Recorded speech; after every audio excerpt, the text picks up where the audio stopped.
दूसरे वस्तु के भाव रूप परिणमित होती नहीं है। कोई भी एक द्रव्य दूसरे द्रव्य के भाव रूप होता नहीं है, ना द्रव्य रूप होता, ना गुण रूप होता और ना पर्याय रूप होता। तीनों द्रव्य, गुण, पर्याय, तीनों चीजें प्रत्येक द्रव्य की अलग अलग न्यारी न्यारी रहती हैं। क्या लिखा है यहाँ पर? अपने अपने सत्व को सर्व वस्तु बिलसाए। सत्व यानी सत्ता, सत स्वभाव है ना, उत्पात व द्रव्य युक्तम सत, सत द्रव्य लक्षणम। वस्तु कहो, द्रव्य कहो, पदार्थ कहो, एक ही बात है ना। तो सत वस्तु यानी द्रव्य और सत्व यानी उसका सत, उसका स्वभाव, उत्पाद व द्रव्य युक्त जो स्वभाव है वह प्रत्येक वस्तु, सर्व वस्तु यानी प्रत्येक वस्तुएं, जितनी लोक में वस्तुएं हैं वे अपने अपने स्वभाव को लिए हुए रहती हैं, अपने अपने स्वभाव में ही परिणमन करती हैं, अपने अपने स्वभाव में ही विलास करती हैं। ऐसे चित्तवे जीव तब परते ममत न था। हमें अनादिकाल से पर पदार्थों में ममता का परिणाम पड़ा हुआ है ना, तो ममता भाव मिटाने के लिए क्या उपाय करें? तो यहाँ जयचंद जी छाबड़ा साहब कहते हैं कि तुम ऐसा देखो कि प्रत्येक वस्तु अपने स्वभाव में रहती है और अपने स्वभाव रूप ही परिणमन करती है। एक वस्तु दूसरे वस्तु के भाव रूप परिणमन नहीं करती, दूसरी वस्तु को परिणमन नहीं कराती, दूसरी वस्तु में कुछ भी फेरबदल करती नहीं है। जब ये पक्का श्रद्धान हमें हो जाएगा कि एक वस्तु दूसरे वस्तु में कुछ कर सकते नहीं है, तो पर के प्रति फेरबदल करने का परिणाम, पर को अपना बनाने का परिणाम, पर से हित बुद्धि या सुख दुख मानने का परिणाम चला जाएगा। क्या लिखा है यहाँ पर? अपने अपने सत्व को सर्व वस्तु बिलसाए। प्रत्येक वस्तु अपने अपनी सत्ता को लिए हुए विद्यमान रहती है। इसका भावार्थ क्या निकला कि कोई भी वस्तु किसी दूसरे वस्तु के भाव रूप परिणमित होती नहीं है, कोई भी वस्तु दूसरे वस्तु में कुछ फेरबदल कर सकती नहीं है ना।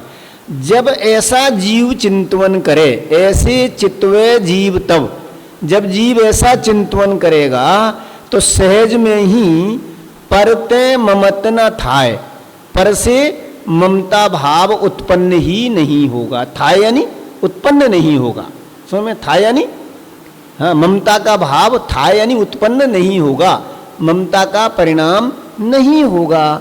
कैसे नहीं होगा? कैसे नहीं होगा विधान?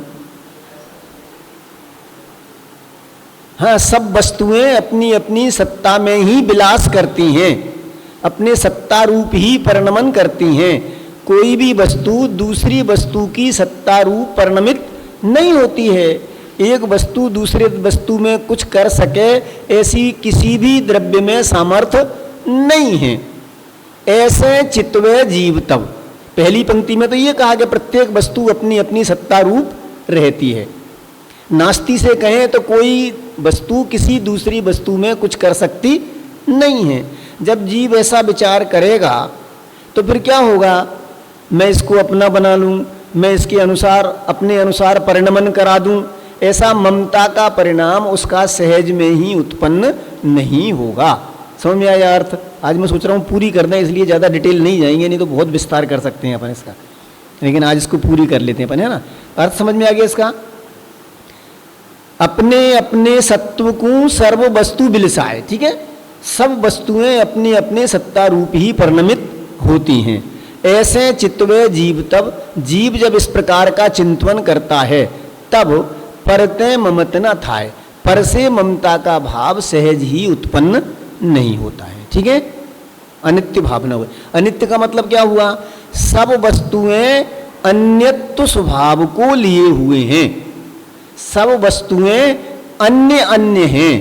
कोई भी एक वस्तु दूसरे वस्तु रूप नहीं होती।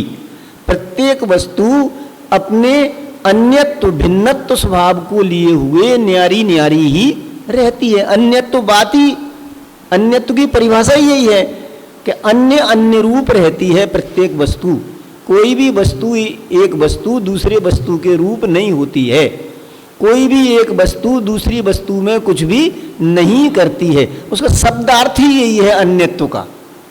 वही विशेष खुलासा यहाँ जयचंद जी छाबड़ा साहब ने इस अन्यत्व भावना में किया। अब असुचि भावना, निर्मल अपनी आत्मा देह अपावन गे, जाने भाव्य निज भाव को यासं तजो सनी। आत्मा कैसी है? निर्मल, शुद्ध, पवित्र, परम पावन, त्रिकाल एक रूप, पवित्र रहने वाला शुद्ध स्वभाव मेरा आत्मा का है। निर्मल अपनी आत्मा, मेरी आत्मा सदा काल निर्मल शुचि स्वभाव को लिए हुए रहती है। और देह अपावन की है, जिसका ये संयोग मिलता है, जिसके वियोग को मरण कहा जाता है, जिसके संयोग को जन्म कहा जाता है। ठीक है, जब इस देह का संयोग मिलता है जीव को नवीन, तो उसका जन्म कहा जाता है, और जब इसका वियोग हो जाता है देह का तो उसका मरण कहा जाता है जीव। लेकिन जीव का तो कोई जन्म और मरण होता नहीं है। जीव तो अनादि अनंत त्रिकाल रहने वाला है। और देह का स्कंद रूप में नवीन जन्म हुआ था, तो वो स्कंद के परमाणु परमाणु बिखर करके अलग अलग हो जाते हैं।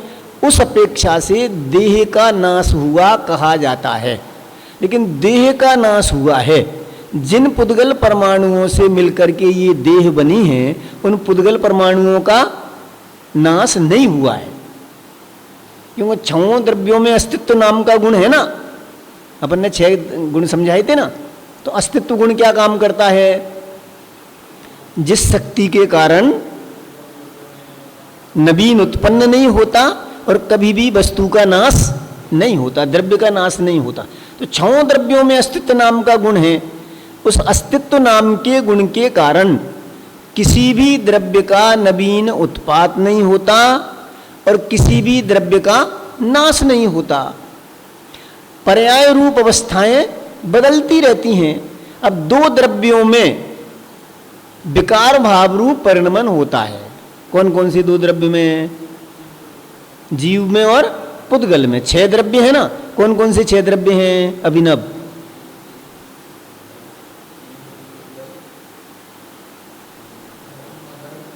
प्रणम्य, हाँ बोलो। हाँ, जीव, पुद्गल, धर्म, अधर्म, आकाश, काल, ये 6 द्रव्य हैं। अजीव में तो 5 द्रव्य आ गए फिर एक साथ। वो तो जब तत्वों की बात करते हैं तब 2 तत्व कहे, एक जीव तत्व और बाकी के सब अजीव तत्व। समझ में ना? जीव के अलावा जितने भी दूसरे 5 द्रव्य हैं वो अजीव तत्व हैं। जीव, पुद्गल, धर्म, अधर्म, आकाश, काल, ये 6 द्रव्य हैं। समझ में ना?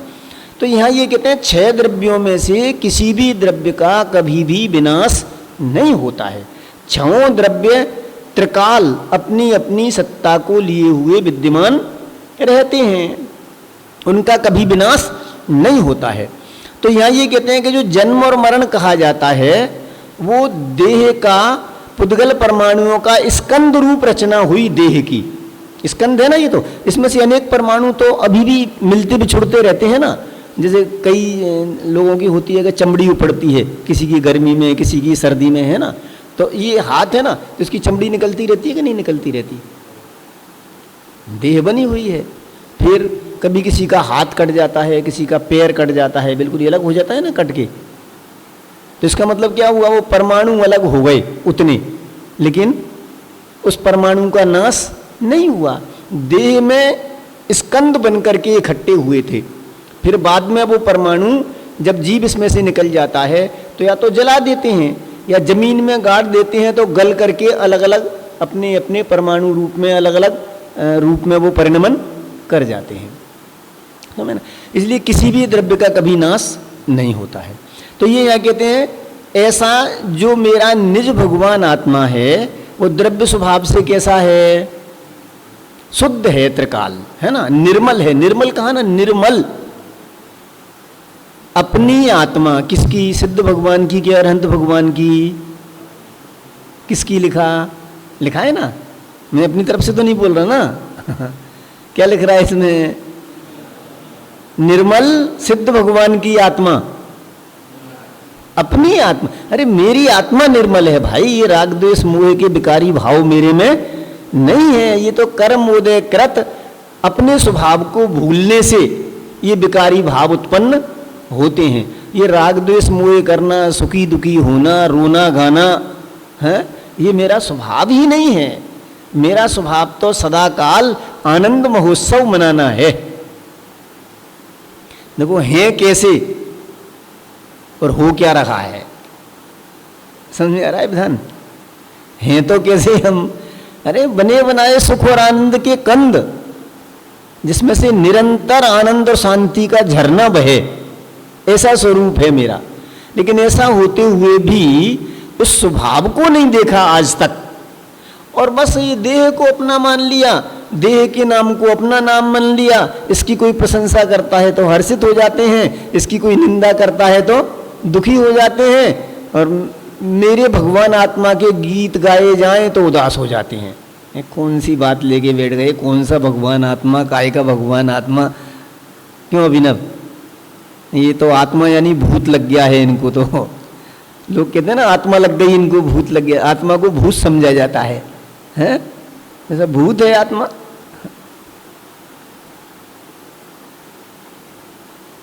अरे मैं हूं पूर्ण आनंद ज्ञान का घनपिंड, निर्मल शुद्ध। ये विकार मेरे में अंदर प्रवेश नहीं करता है। निर्मल अपनी आत्मा।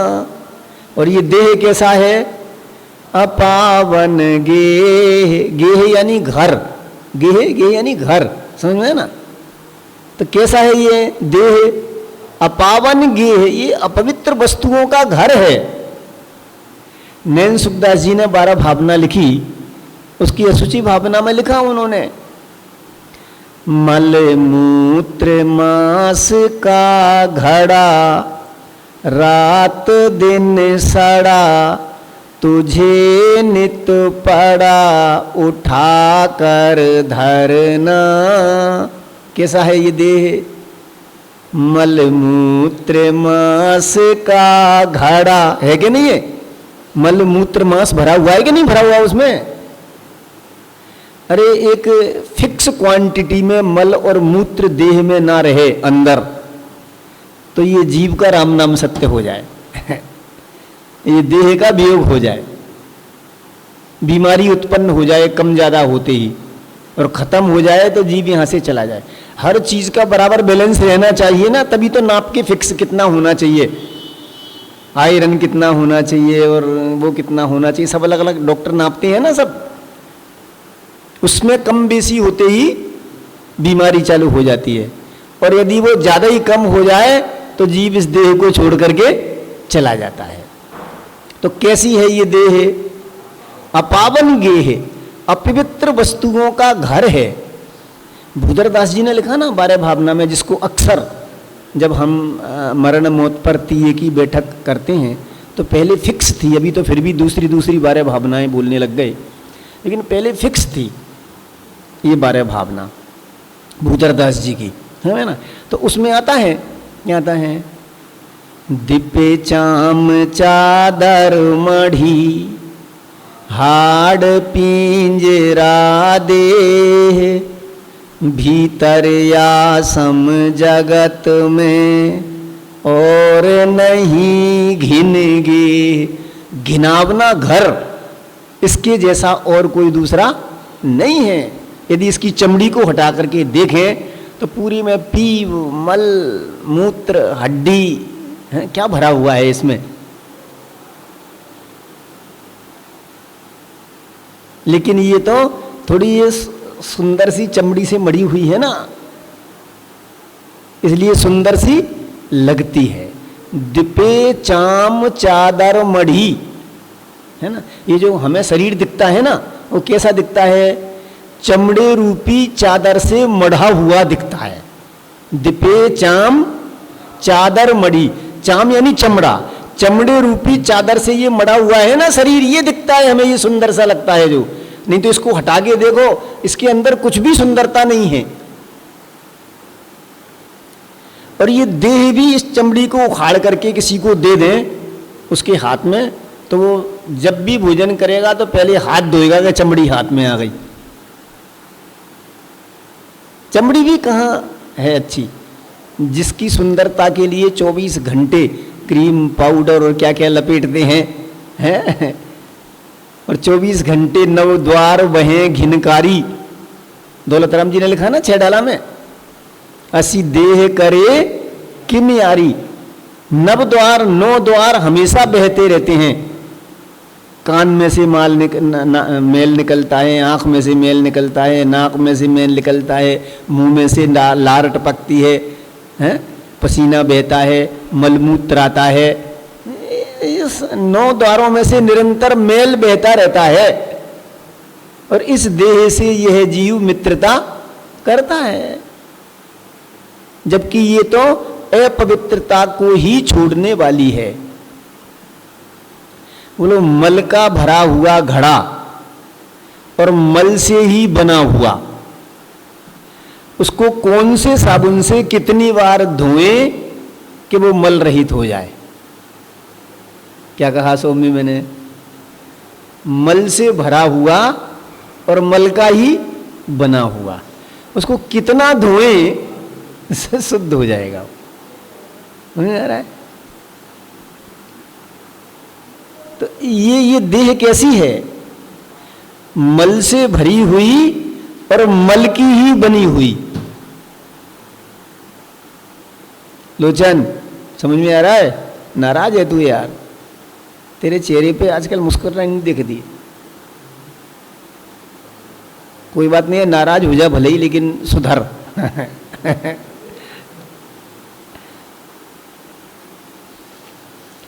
सुमत जी कहते हैं ना कई बार कि भैया बुरा तो नहीं लगा ना, तो कोई नहीं लगा, तो वो कहते हैं लग भी गया हूं ना तो अच्छा है, एक बार लग जाना चाहिए बुरा, क्योंकि बुरा लग के जो कह रहे हैं वो बात हृदय में उतर जाए।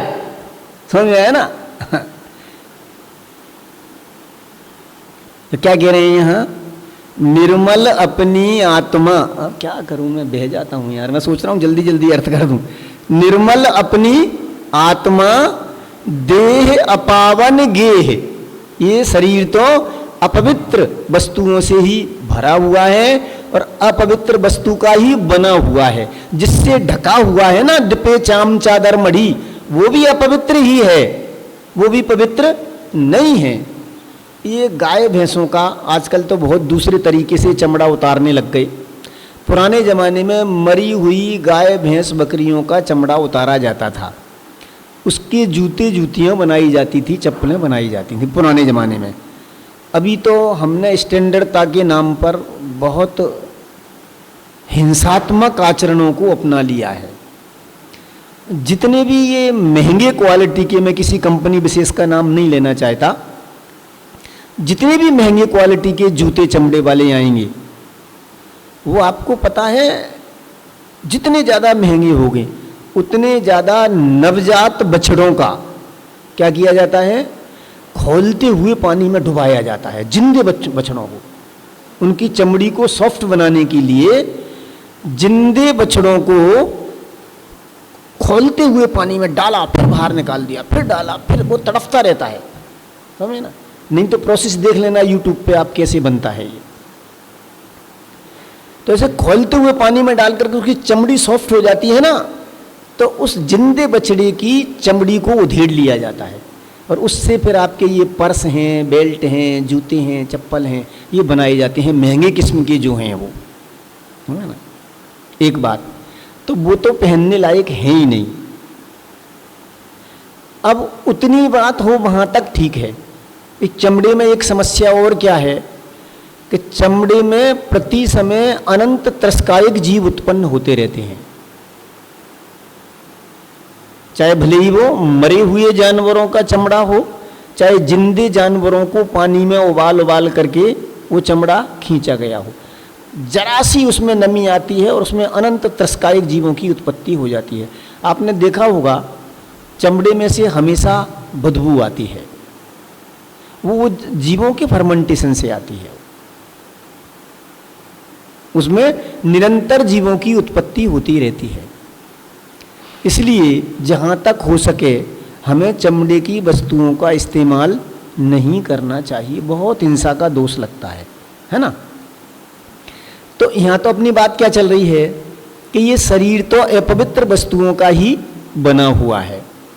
जान भव्य निज भाव को, हे भव्य आत्मा, अपने निज भाव यानी आत्मा के स्वभाव को जानकर, जानी यानी जानकर, जान भव्य निज भाव को, हे भव्य आत्मा, अपने निज स्वभाव को, निज भाव को यानी निज स्वभाव को, जानी यानी जानकर, यासों तजो सनोहे, यासों यानी किससे, शरीर से, जो अपवित्र है ना, देह अपावन गेह, अपने आत्मा के स्वभाव को जानकर, पहले कहा ना अपना आत्मा कैसा है, निर्मल अपनी आत्मा, अपना आत्मा कैसा है, निर्मल परम पवित्र है। कब, अभी इस अपवित्र देह में रहते हुए भी आत्मा तो सदा काल परम पवित्र है, उसमें मलिनता ने प्रवेश नहीं किया है।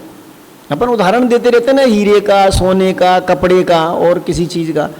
पानी में कीचड़ घुल गई, धूल मिट्टी घुल गई, पानी कितना गंदा हुआ है, जरा सी निर्मली डालो उसमें, फिटकरी डालो, स्वच्छ हो जाएगा।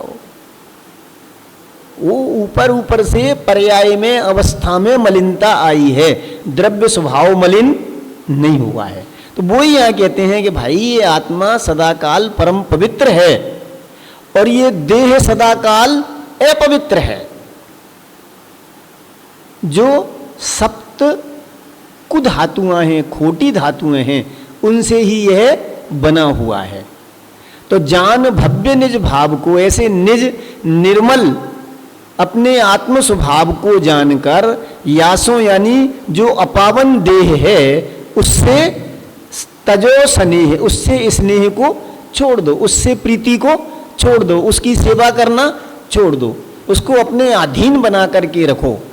इंद्रियाधीन मत बनो, इंद्रियों को अपने अधीन बनाओ। कि ठीक है अभी निचली भूमिका है, कमजोरी की दशा है, तो तुम्हें हमारे अनुसार मिलेगा।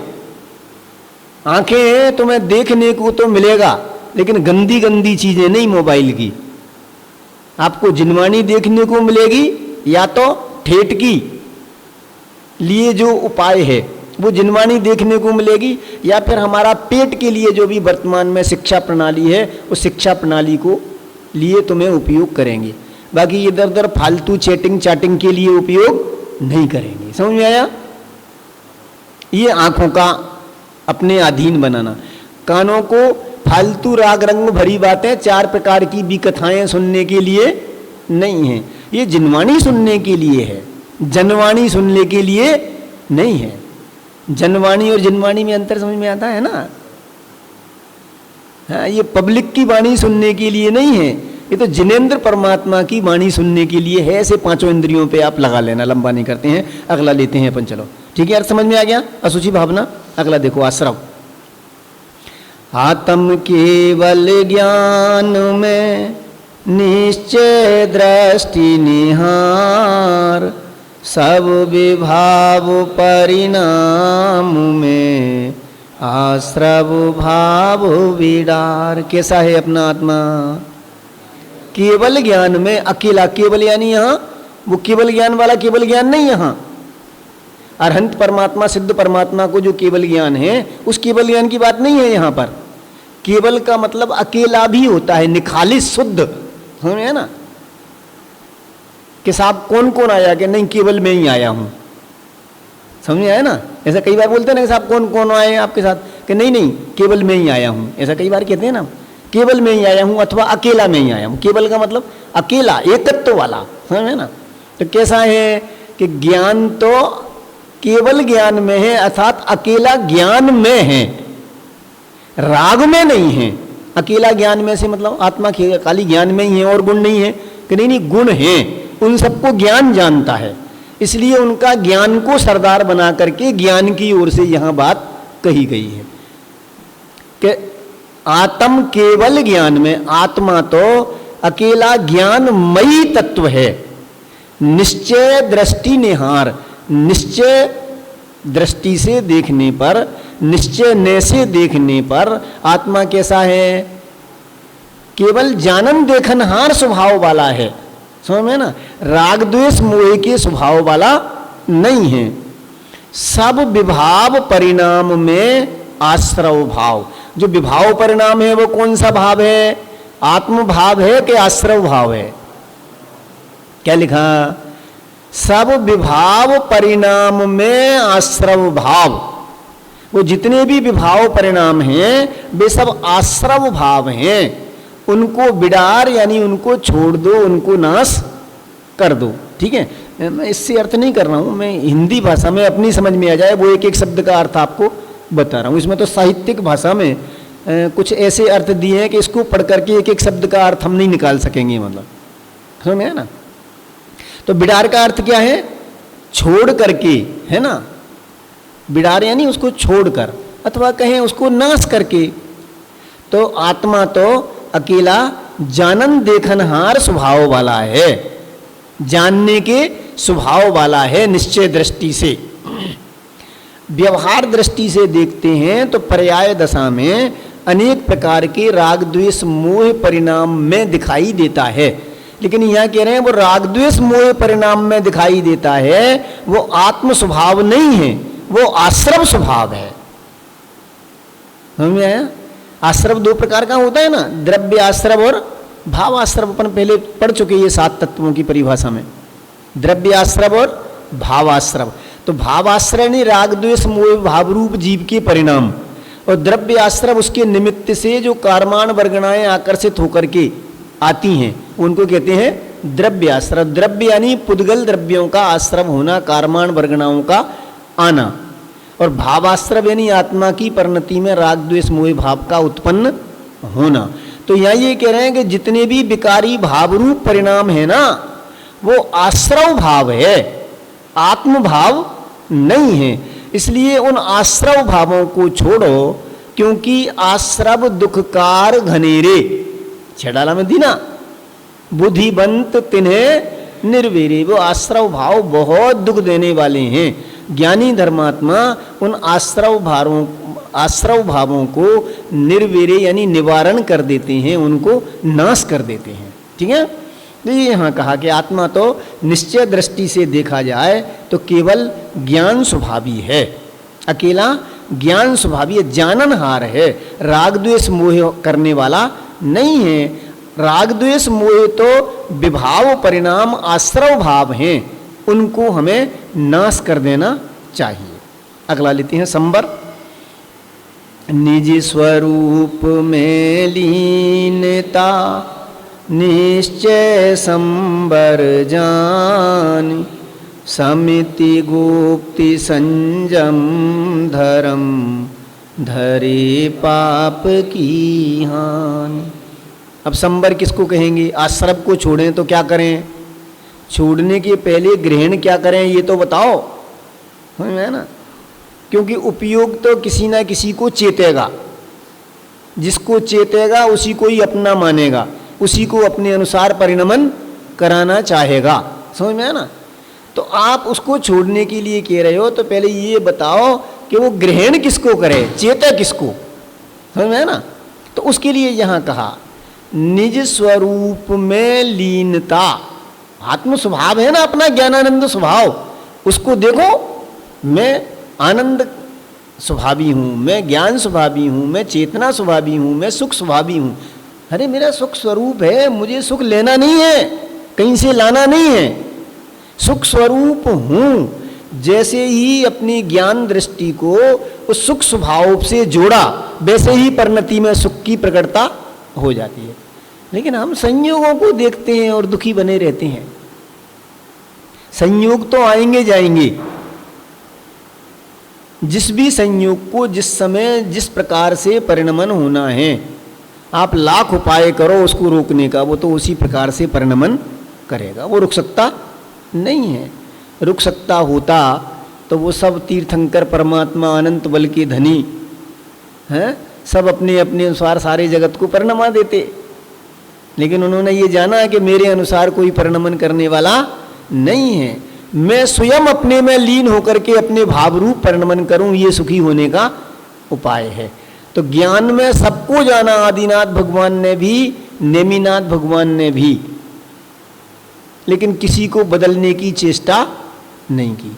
आदिनाथ भगवान ने मारीच को बदलने की कोशिश नहीं की, उनका खुद का ही पोता था ना, उनके बड़े पुत्र भरत जी का बेटा, सबसे भरत जी बड़े थे ना पहले पुत्र, तो सबसे बड़े भरत चक्रवर्ती उनका पुत्र था मारीच, और उनको पता था कि ये मेरा विरोध कर रहा है। केवल ज्ञान तो पहले ही हो गया था, मारीच तो बाद में बदला, लेकिन उनको तो केवल ज्ञान होते ही ये पता लग गया था ना कि समम शरण में ये मारीच आएगा और मेरा ही विरोध करेगा, 363 मत चलाएगा, क्योंकि उसको अभी अंतिम तीर्थंकर होना है। ये कोड़ा कोड़ी सागरवाद, महावीर का जीव मारीच की पर्याय में था ना पहले, तो उसको अंतिम तीर्थंकर होना है। तो ये कोड़ा कोड़ी सागर यदि ये जिनवाणी का विरोध नहीं करेगा तो कैसे संसार में भ्रमण करेगा? जिनवाणी के विरोध करने वाले ही संसार में दुखी होते हुए घूमते हैं। जिनवाणी के अनुसार चलने वाले, उसकी बात मानने वाले संसार में नहीं घूमते हैं ज्यादा लंबे काल तक, अल्प काल में मुक्ति को प्राप्त हो जाते हैं, है ना? तो ये यहाँ कह रहे हैं कि भाई वो निज स्वरूप में लीनता, संबर किसको कहेंगे कि जो अपना ज्ञायक भाव है ना, लीनता क्या, लीन बीन, असल में लीन के नाम पे कोई ज़्यादा हम कोई अंदर में देखेंगे बाहर में देखेंगे क्या करें, कुछ नहीं करना है। सहज जो ज्ञान का ज्ञेय बन रहा है, जो जान रहा है वो जानने वाला मैं हूं, बस, समझे ना? तो ये धारावाहिक ज्ञान के मैं तो जाननहार मात्र हूं, उस ज्ञान में सब गुण समाहित होते हैं, वो सबको जानता है। तो ऐसे सहज अपने आप को जाननहार मानना और वो राग द्वेष आदि विकल्पों को छोड़ देना, बस इसका नाम निस्वरूप में लीनता है। लीन बीन होने के लिए कुछ नहीं करना पड़ेगा, यूं गर्दन करनी पड़ेगी, आंखें नीची करनी पड़ेगी, कुछ नहीं करना पड़ेगा। जो भी होना है जिसका हो जाएगा, हाथ पे हाथ धरने पड़ेंगे कि पैर पे पैर धरने पड़ेंगे, अरे कुछ नहीं, वो सब दशा जो होनी है बाहर की होएगी। तुम तो अपने आप को सहज ज्ञायक भाव देखो। समझ में आ रहा है कि नहीं आ रहा? तुम्हारे चेहरे की मुस्कुराहट बता रही है, मतलब क्या कह रहे हैं यहाँ, इतना सहज स्वभाव है। मैं जानता हूं कि नहीं जानता, तो बस जानता ही मात्र हूं, कुछ करता नहीं हूं, इतना स्वीकार करके सहज जाननहार रह जाए, बस इसी का नाम पुरुषार्थ है। वो यहां कहा इन्होंने, देखो निज स्वरूप में लीनता, वो लीनता की वजह से मैंने खुलासा किया। लीन के नाम पर हम सोचते हैं क्या करना पड़ेगा, या तो बाहर में तप करना पड़ेगा, पहाड़ की चोटी पर जाना पड़ेगा, नदी के किनारे जाना पड़ेगा, कहीं आने जाने की जरूरत नहीं है। जहाँ जिस हालत में है, जिस अवस्था में है, वहीं अपने आप को इन संयोगों से भिन्न सहज ज्ञान स्वभावी देखें, बस वो स्वभाव का अनुभव करने का उपाय है। हमें वो अपन बोलते हैं ना पूजन करने से पहले, हो पवित्र अपवित्र पवित्रो वा सुस्थितो दो स्थितो पिवा ध्यायेत पंच नमस्कारम सर्व पापे प्रमुच्यते। वहाँ चूंकि भगवान की भक्ति में लिखा गया है ना, इसलिए पंच परमेष्ठी भगवंतों का जो स्मरण करता है, वो किसी भी दशा में हो, बीमार हो गया हो, मलमूत्र से लथपथ कपड़े और देह से पड़ा हो, लेकिन यहाँ कहते हैं जो पंच परमेष्ठी भगवंतों का स्मरण करता है वह परम पवित्र है। क्यों है? क्योंकि पंच परमेष्ठी भगवंत कैसे हैं, परम पवित्र हैं कि नहीं हैं? तो उनको जो स्मरण करेगा, जो परिणति उनको याद करेगी, वो पवित्र होगी कि नहीं होगी? और उन जैसा अपने को सहज ज्ञान दर्शन चेतनामयी देखेगी तो वह पवित्र हो जाएगी कि नहीं हो जाएगा? तो ये यहाँ कहा निज स्वरूप में लीनता निश्चय संवर जान, अपने स्वरूप में लीन होना, सहज ज्ञायक भाव रूप रहना, उसका नाम निश्चय से संवर कहलाता है। और व्यवहार में फिर बाहर में कुछ बाड़ें लग जाती हैं, उनको व्यवहार से संवर कहा जाता है। उनके नाम गिनाए समिति गुप्ति संयम धर्म धरे पाप की हानि। लेकिन जब स्वरूप में पूरी स्थिरता नहीं हो पाती और परिणति बाहर आती है तो फिर 5 समितियों का, 5 व्रतों का, 3 गुप्तियों का, ये सब संयम भाव को पालन करने का बाहर में विकल्प जीव को आता है। वो व्यवहार से संबर कहलाता है, जो पाप का नाश करने वाला होता है। धरे पाप की हानि यानी पाप को नाश करने वाला होता है, वह व्यवहार चारित्र को यहाँ पर कहा गया। अगला देखो निर्जरा भावना। संबर में है आत्मा पूर्व कर्म झड़ जाए, निज स्वरूप को पाए कर लोक शिखर जब थाए। निर्जरा किसका नाम है? ये आत्मा कर्मों से रहित है, भिन्न है, अनंत गुणों की खान, ज्ञान चेतना का पिंड है। ऐसा अपने आत्मस्वरूप को जानना कि मैं इन रागादि विकारी भावों से रहित, ज्ञानादि भावों से सहित हूँ। संबर यानी रागादि विकारी भावों से रहित, ज्ञानादि सहित। यही तो संबर की परिभाषा दी थी ना। क्या दी थी? आश्रव में, कि आश्रव विकार में परिणाम वो आश्रव भाव हैं और निश्चय दृष्टि से आत्मा केवल ज्ञान में है। आश्रव की परिभाषा में ये बताया था। तो यहाँ ये कहते हैं कि विकारी भावों से भिन्न ज्ञायक भाव को देखना, उसका नाम संबर है। तो उस ज्ञायक भाव स्वरूप ही आत्मा है। उसके अनुभव से पूर्व के कर्म झड़ जाते हैं। निज स्वरूप को पाएकर, अपने चैतन्य स्वरूप को प्राप्त करके फिर लोक शिखर जब था। यह जीव ऊर्ध्वगमन स्वभावी है, इसलिए जब निज आत्मा का अवलंबन लेता है तो 4 घातिया और 4 अघातिया, 8 कर्मों का अभाव करके लोक के अग्रभाग में जाकर के सादी अनंत काल के लिए सुख स्वरूप में विराजमान हो जाता है। हाँ? लोक शिखर जब था, ये निर्जरा अधिकार की बात की। जब संपूर्ण निर्जरा हो जाती है, कर्मों की संपूर्ण निर्जरा हो जाती है, तो यह जीव तीनों प्रकार के कर्मों से, द्रव्य कर्म, भाव कर्म और नौ कर्म, तीनों प्रकार के कर्मों से रहित होकर के, और जब रहित हो जाता है तो इस जीव का स्वभाव ऊर्ध्वगमन स्वभावी है। तो सहज ये ऊर्ध्वगमन करता हुआ जहाँ तक लोक की मर्यादा है उसके अंतिम सिरे तक जाकर के यह विराजमान हो जाता है। फिर सादी अनंत काल तक वहीं विराजमान रहता है, वहाँ से फिर कभी लौट करके नहीं आता है। इस तरह से ये आज कोशिश तो की थी लेकिन नहीं हो पाई। कितनी भावना हुई आज? 4-5 भावना हो गई। तो भी अन्यत्व, अशुचि, आश्रव, संबर और निर्जरा, 5 भावनाओं की चर्चा की। शेष 3 भावनाएं रह गई हैं, उसको अगले दिन में अपन पूरा करेंगे। जिनवाणी स्तुति।